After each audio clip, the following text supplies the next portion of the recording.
This presentation is brought to you by Arizona State University's Julianne Wrigley Global Institute of Sustainability and a generous investment by Julianne Wrigley. I think the really important war of ideas is actually between the extremists and the environmentalists. This is the only fight that matters.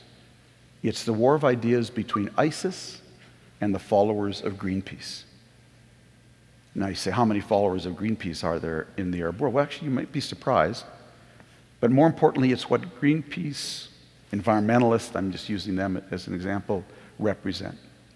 You see, if you go to Iraq today, what's really interesting is you discover there are two groups in Iraq today who both look at the whole Levant, Lebanon, Jordan, Syria, Turkey, and Iraq without any borders. Two groups. One group's called ISIS, and one group is called the environmentalists.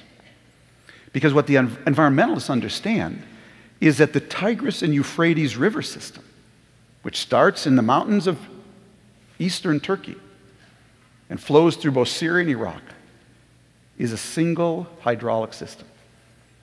And if it is not managed as a healthy interdependency, the place in the world where agriculture began is going to be the first place in the world where agriculture dies.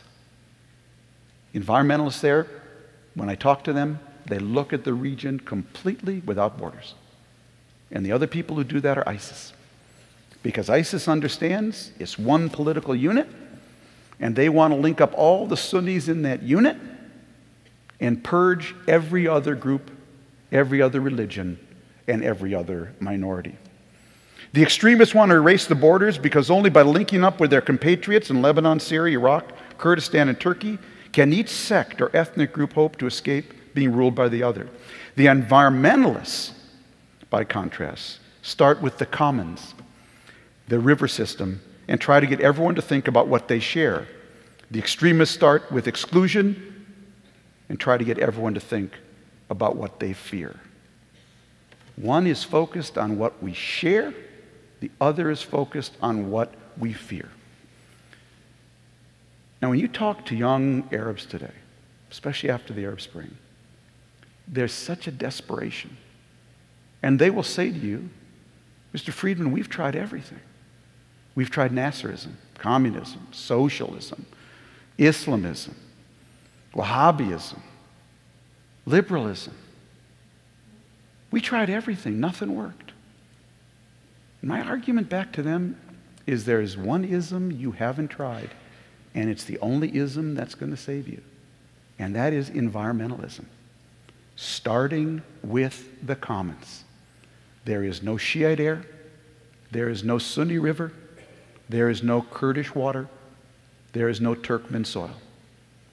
And until and unless a politics emerges there that parallels environmentalism, that focuses on the commons, we're going to have nothing but more and more violent versions of musical chairs.